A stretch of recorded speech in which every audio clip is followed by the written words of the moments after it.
Today I have some 2020 Châteauneuf du Papes for you. So if you're not familiar with Châteauneuf du Pape, this is the premier wine region of the Southern Rhone. And this is where Grenache is king. Now, Grenache to me, this is one of these grapes that I just love. It shows up all these red fruits. It's like a puppy dog. It's sunshine, and that's what Châteauneuf du Pape is filled with.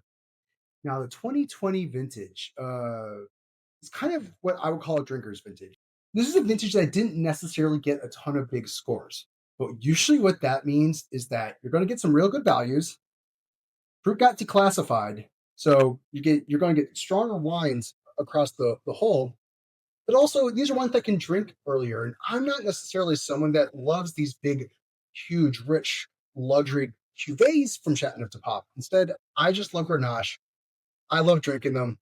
Let's get right into them. Now, the first one I have is the Raymond Juseglio Cuvée Girard. This is one of these wines that initially got me into Chateauneuf de Pop many years ago. I 04 or 05 or kind of my first vintage drinking it, dating myself.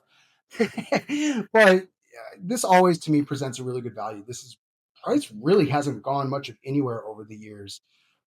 Very Grenache heavy. I love the balance from this producer. They do make a higher end cuvee called the Imperial, but I really just wanted to give you the wines I like drinking from Chateauneuf Pop. Let's get right into it.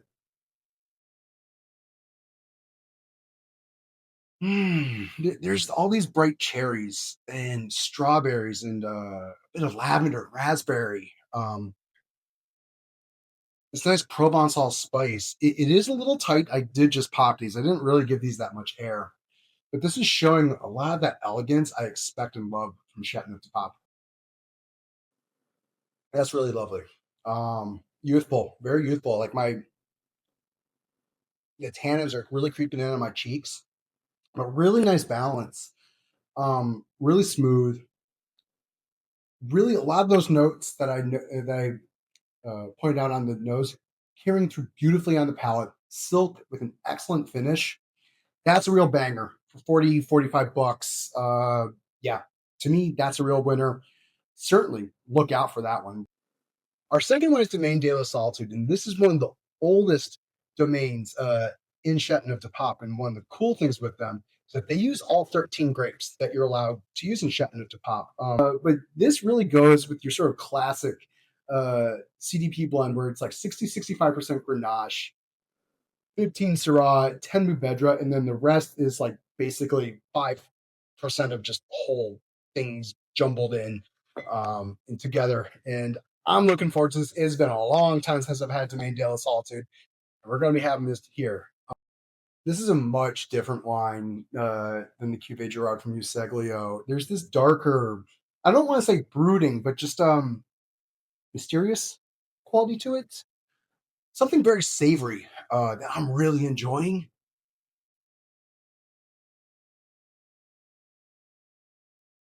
I just needed to have a moment. Really lovely. I'm really digging the nose. There's that really great Greek. So one of the things that people love to comment about in Chateauneuf de Pop is this flavor called Greek. And really what it is Provençal spices, herbs. You know, it just makes you think of a good year, the Russell Crowe movie, and just just put those pictures in your mind. And that's really what to me Greek brings. It's just that imagining of southern France. Such a cool wine. The tannins are really sneaky. They're coming up on me. There's some really nice acidity, really making itself present and allowing you to know that hey, this is a young wine. It's got some tension though, but that mysteriousness, sort of seductive trait, really carrying through on the palate. Nice and silky, really lovely. We're off to a great start here, people. I'm just really kind of giddy. Like we're really going strong. Uh, and these really, to me, present two great values in Chateauneuf de Pop. So, yeah, that's delicious. So, our third wine. This is one I'm really, really, really excited to try. Domaine Charvin. Charvin is they really dig into Grenache and they make only one wine, this wine. So, very traditional. And what I mean by that is they're going to be using a lot of large oak Futra. and demi-muids, concrete. It's all about expression here, and I cannot wait to give this a try. It's intoxicating. Uh, so much lavender, violets, cherries, dark red cherries though, and a bit of black cherry, raspberry. Just something. This is hitting all my senses. I cannot wait to give this a taste. Um, totally young. Like I mean, I'm not gonna sit here and try to pretend like, oh yeah, you could drink tons of this right now. No, but it's so good. And this is what I'm telling people. Like, don't always lean into the critics. Châteauneuf du Pape is an area that when they get some of the highest scores, the wines, to me, I'm just speaking for me here, kind of become cocktails. But I like wine. If I want a cocktail, I can go order one. This is far from a cocktail. This is what I wanted. This friggin' delivered. Charven's a beautiful, beautiful estate. Um, just makes so many good wine. Just so much wine. Even his Cote du Rhone, I've always been impressed with. Floats around $20. Seriously, and that's another thing to always look out for is that when you have great producers, they will probably make a really good Cote du Rhone. Just remember, we have the Bosque de Pop Bieldean Chantlemurl. So this is their high-end cuvee. Bosque de Pop has been around for a while. And again, this is another very Grenache heavy wine. And this is a successful one. So much depth. These were all popped maybe 10 minutes before I started filming this. So they're not necessarily getting the air they deserve. It's changing in the glass a lot. But again, this is what I love about Grenache. It gets heady.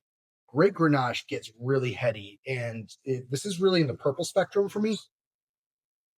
But along with some dark red cherry, there's currants, liqueur, licorice, a lot of lavender, rose petals. This is for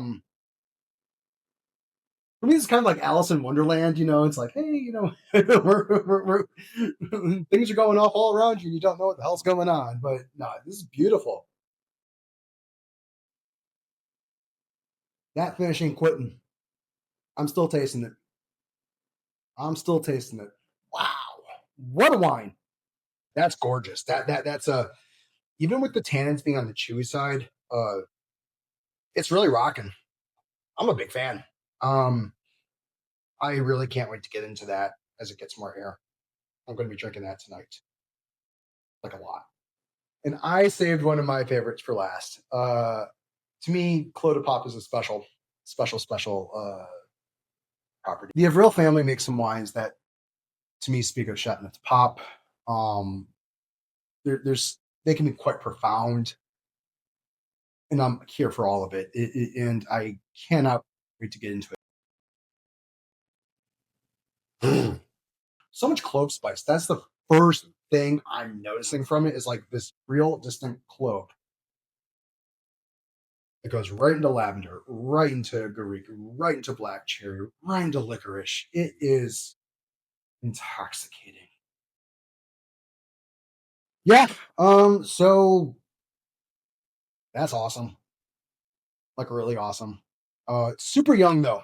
Clos de Pop really to me hit its stride on a vintage like this probably in another couple of years. Again, definitely young.